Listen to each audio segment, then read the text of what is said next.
L'autre truc qui était arrivé cet été, qui a totalement changé la donne, c'est le système de scroll en fait, qui est apparu ici.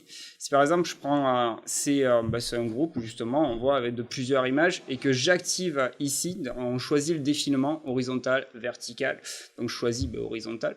On a une petite aide visuelle bleue en fait, en pointillé, qu'on peut justement placer à bon escient, donc je l'adapte par rapport à mon smartphone. Là c'est fini, je mets lecture, et quand je vais utiliser, je scroll en fait. Tout simplement. Ça marche plutôt très très bien. Et ça permet d'aller assez vite.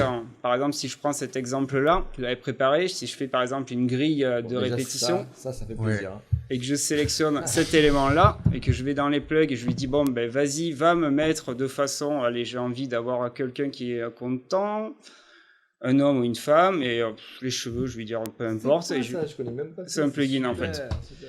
Et je lui dis, va chercher dans ta base de données des avatars, des visages. Donc, il est en train d'aller sur le site UiFace. C'est l'impression qu'on est en train de regarder le processus neural de Photoshop. Un peu, ouais.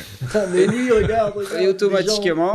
Ah, ouais. Et du coup, c'est pareil. Là, je peux combiner. J'ai une grille de répétition, mais je peux combiner avec un système de défilement. Hop, pour l'adapter au design. Et pareil, donc là, j'ai 2 zones où je peux m'amuser sur les éléments. Ah oui, ici. Ça va vite.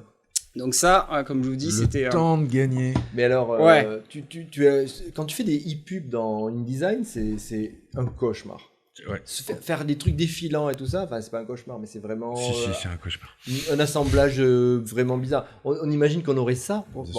Les e-pubs, la grille de répétition, c'est tellement puissant que InDesign, il la faudrait, Illustrator, il la faudrait. Pourquoi la mettre sur la version Illustrator sur tablette?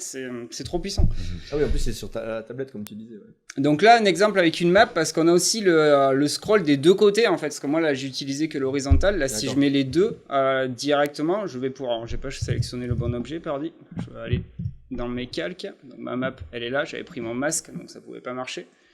Donc là, j'adapte par rapport à mon smartphone en fait. Hop. Donc c'est très facile d'utiliser en fait. Un commun des mortels peut l'utiliser cette fonctionnalité. C'est très très simple. Et là, c'est parlant parce que sur une carte, je vais pouvoir me déplacer directement dans la carte. Et le plus et le moins fonctionne ? Non, ça pourrait, hein. Ça pourrait, ça serait un composant. Donc ça pourrait, on pourrait l'avoir. Super, c'est comme ça.